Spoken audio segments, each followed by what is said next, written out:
Hey kids, Mr. Fly here, hope you're well. Now, I'm a long-term owner of the big BMW R1200 GS, but for the last couple of months I've been riding this, the Tiger 900. But what is better? Stick around, stay tuned, I'll tell you what I think.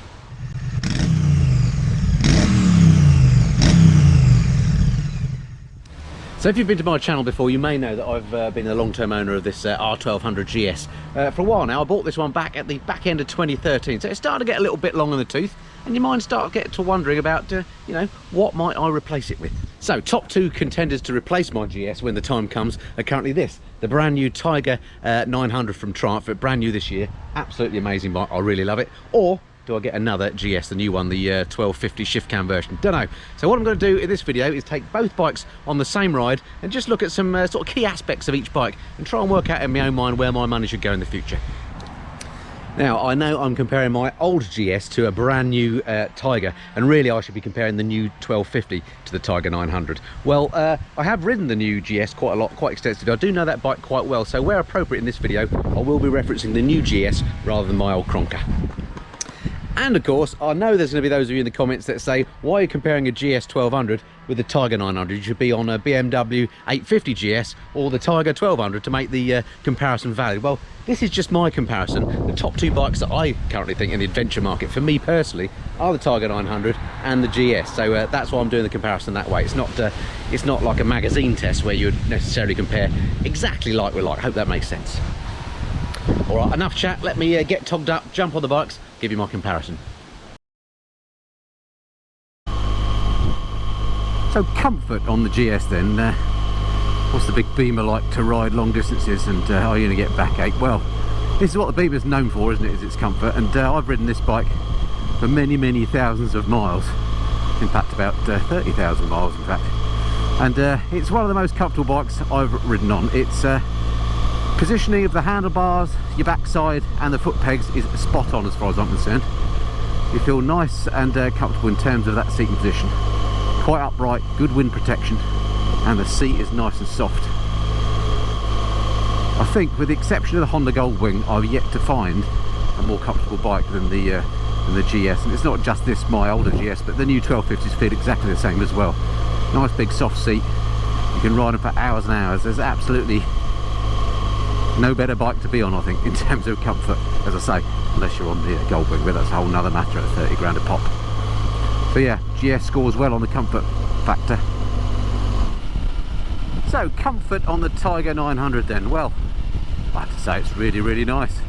I wouldn't be surprised if the boffins at Triumph didn't just measure up the GS and say we'll take that, because it feels very much the same as the GS to me. I think if there is a difference, it's just that my legs are tucked up a little bit tighter on the Tiger 900. I'd noticed it before, but then I'd never ridden the bikes back to back like this before. So yeah, it's a very comfortable seating position, very similar to the GS, but with your legs a little bit tighter tucked up. So it depends whether you like that sort of thing, I guess, but really not much to choose between them there. What I do notice the difference is the wind protection on this is nowhere near as good as the GS. Might be down to a smaller screen on here or just the smaller front layer. I can definitely feel more wind blast on me than on the GS, so that's not so good. But a plus point for the Tiger is you can get heated seats on it. In fact, I think they come as standard. I'm not sure, I need to check the details on that, but you can certainly get them, whereas I don't think you can get heated seats on the current GS, so that's a big plus for comfort if you're going to be wearing them, if you're going to be riding it all year round. So who's the winner on comfort? Well, frankly, I think it's a dead heat.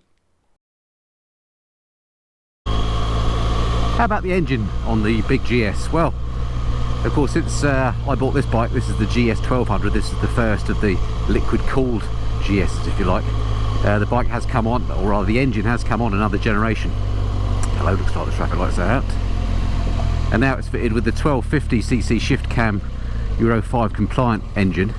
And that is a bike, as I say, I've ridden quite a lot, so I know how that feels in comparison. It has to be said, the engine on that is excellent, as it is on this, in fact.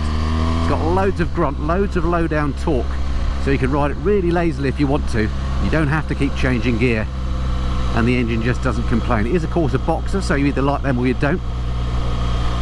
I didn't like them before I bought a GS, but I've grown to love it. I just love the torque delivery. And on the new 1250 as well, they've got so much more top end than the older bikes. It's exciting as well. When you've got to where you're going, you can really have fun around the twisties. So yeah, the engine on the GS Nothing not to like about that either. Okay, what about the engine on the Tiger 900 then? This is one of the big features that they've changed between this new bike and the old Tiger 800. Still a triple, of course, which I love. But they've changed it to this T-plane configuration. I won't go into details about what that is because a lot's been said about that already. And needless to say, it now sounds and goes absolutely brilliantly.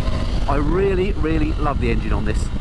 This is one of the standout features of the bike for me. The engine sounds and goes great. It feels really sporty now. They've done a top job with that engine. It's not quite as lazy as the GS. You do need to change gear a little bit more often, but that really is no issue at all. I really, really love the engine on here. It feels quicker and more sporty than the GS to me. So on the engine, I think the Triumph has got it just for the sound of that motor and its sheer peppiness. It's just a lovely, lovely unit. So win for the Triumph. Okay, what about the gearbox on the GS and all things to do with that? Well, the clutch is lovely and light, I'll give it that.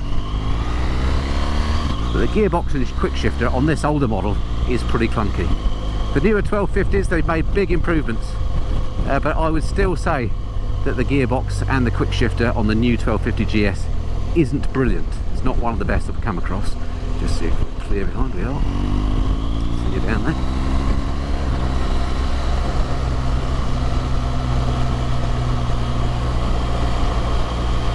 So yeah, it's certainly not terrible, the gearbox and the Quickshifter on the GS, but I've ridden many, many bikes that have got much better ones.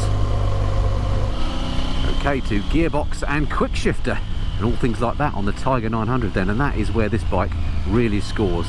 The Quickshifter on this bike is absolutely amazing. I have to say, I think it's the best Quickshifter I've ever used on any bike. I'll just nip down here, look. Just snicks into gear so easily, virtually imperceptible, and again when you change down it's just super smooth. The bike doesn't buck around, it's just brilliant. So yeah, the Quickshifter and gearbox on here way superior to the GS, even the new 1250 version. Yeah, the Tiger has it, I think, on gearbox and engine. So on gearbox and Quickshifter, quite clearly the Triumph wins. It's just absolutely splendid, that Quickshifter on there. Really, really nice. The gearbox has been one of the things I've always criticised the GS for, but on the Triumph it's absolutely sweet as silk. So another win for the Triumph. Okay, to handling and suspension on the GS then. Well, for a big old bike, it really does handle way better than you would anticipate if you've not ridden one before, and it's again because of that boxer engine. I think the weight distribution, or the centre of gravity, is very, very low. So that means the handling is beautiful. Before I bought the GS, I was smitten with the Multistrada and the KTMs, and I rode them all, and they all felt top heavy to me, except for the GS, which just through these bends, the handling is beautiful on the GS. I really, really like it. I think it's one of its standout features for such a big old bike. And the suspension too on here, electronically adjustable. You can have it nice and stiff if you want to be riding sportily, or nice and soft as I have it when I'm touring along. I find the suspension on the GS absolutely top notch. It's changed a bit since my bike. Now on the new bikes it does things more automatically. On this you have to select more how you want the ride, but it's still nonetheless absolutely beautiful. So absolutely no complaints with the handling and suspension on the big GS. So handling and suspension on the Tiger 900 then, how does that compare with the GS? Well, again, it's really hard to fault. It's the handling on this is beautiful. The big difference between this and the GS is this just feels that little bit lighter. So when you're at a standstill, this is nowhere near as ponderous. Not the GS is particularly ponderous, but this feels noticeably lighter at standstill when you're moving it around on your driveway. And then when you're nipping through the twisties, again, it just feels a lot more sporty. As soon as I jumped on this for the first time, I just felt I could chuck it around much more so than I can on a GS, which is no slouch, by the way. As for the suspension, how does that compare? Well, on this particular bike I've got electronic suspension again, and it feels beautiful. You can change on the fly how hard or soft it is via the controls, and I like that. I've got it set relatively soft, but it feels beautiful to me. As far as the suspension goes, I really can't tell one apart from the other. The GS and the Tiger, the suspension is just as good on each. On handling and suspension, well, suspension really nothing to choose from them, but the handling on the Triumph I think is just much more fun. It's just a much more sporty bike to ride. So once again, I'll win for the Triumph. What about controls and instrumentation on the GS? Well, again, they have changed big time since I bought this bike to the new 1250 shift cam bike. The new bike, of course, has a big new TFT on it, which I absolutely love. The TFT on BMWs, I think, is the best TFT out there. On my older bike, I use the sat-nav effectively as a TFT. As you can see here, I've got the speed, etc. displayed. I find that absolutely fine. And I actually quite like this setup. I don't actually miss not having a TFT on this older bike. But, you know, if they're going to give you a TFT, then I'll take it on the new one. And on the BMW, that display is absolutely top-notch. It's pretty intuitive to use. It's very, very clear, logical layout, and looks good. In terms of the controls themselves on the GS, they do use these little switches that I call printed circuit switches, in that they're not proper big tactile buttons that switch, but they actually touch on little printed circuit boards within the gubbins here. And I find they get a little bit sticky, those switches. I don't really like them very much. It's pretty much the same on the Tiger. I don't know whether they get sticky over time. These ones I have to put a bit of WD in occasionally just to keep them loose. What I do like about the BMW switchgear though is this whiz wheel here, which you can use on my old bike and indeed on the new 1250s to switch between stuff on the TFT on the new bike and the sat-nav, for example. I use it on here to control the sat-nav, so without having to take my hands off the screen, I can move, as you can see, through the various screens. I can do all the functions that you might want, look at all sorts of parameters without actually taking my hands off the bars. I absolutely love that. Again, it's very, very easy to use, quite intuitive, and yeah, I like that. I like that very much. The switch gear on the BMW ticks all the boxes as far as I'm concerned on the ease of use. Just not that reliable. It's a bit sticky, as I say, so jury's out on that one a bit. So on to controls and instrumentation on the Tiger now at 900. Then what do I think of those? Well, I have to say, not as good as the GS. The TFT on here, it's got a big old TFT, it's nice and clear, but I don't like the way it's set up. It's not intuitive to use. You can configure it and do all sorts of things with it, which I won't go through, but I find it not as nice looking as the one on the BMW, although it does all the same functions and it's nice and big and clear. I don't find it as easy to use via this little joystick here. That whiz wheel on the BMW is so much easier to use. This, I get confused with the indicator. I have to look at it every time I use it. And if you're on a bumpy, twisty road, it's just kind of hard to get at. So the instrumentation and controls on this bike I don't like as much as the GS.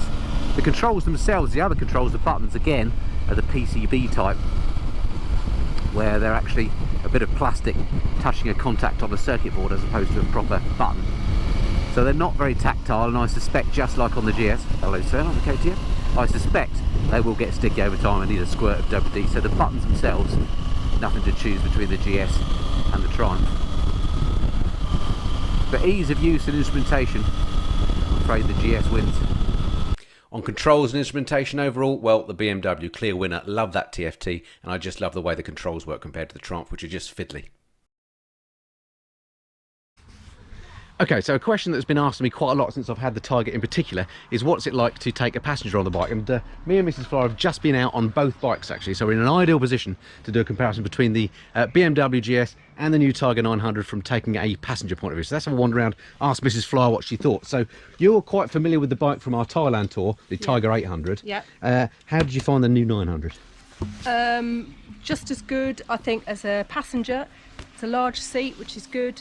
Good grab handles. What I really like is it's a high exhaust, and so your foot is well away from the heat of the exhaust.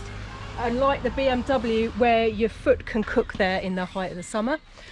This is firm though, so if you're doing a long tour on this, you can get a bit of a numb bum. You do get used to it. What about the smoothness of the ride?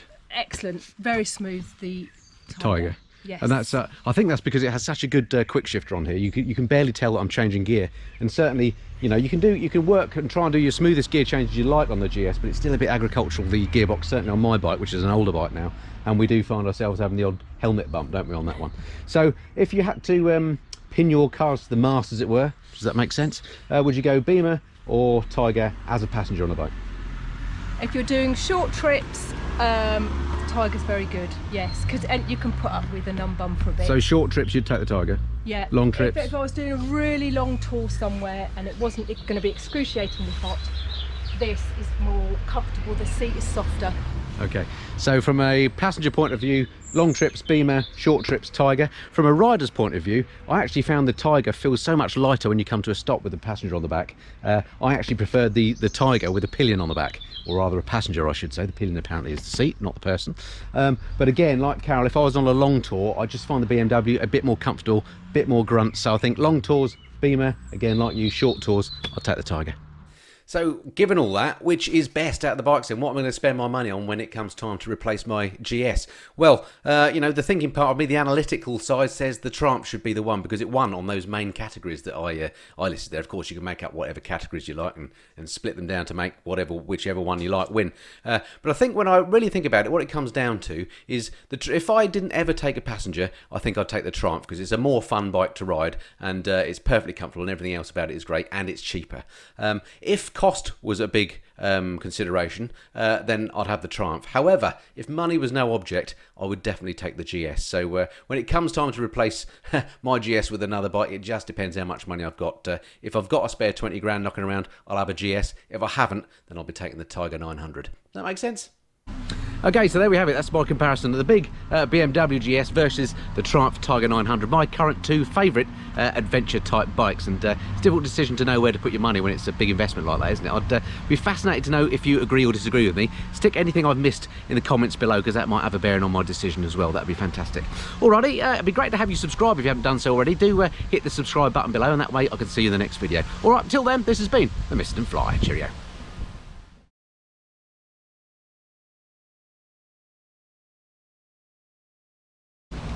And by the way, for those of you that want to be a bit of a hit with the ladies, this brand new top is available on www.themistandflyer.com. Check it out. Alright, enough chat. Let me jump again. Okay, so that's the the pillion's perspective. From my perspective as the rider, or the driver, or whatever you call one of these things, pilot. We'll go with rider. Should we do it all again? Because that was rubbish, wasn't it? We'll do that again.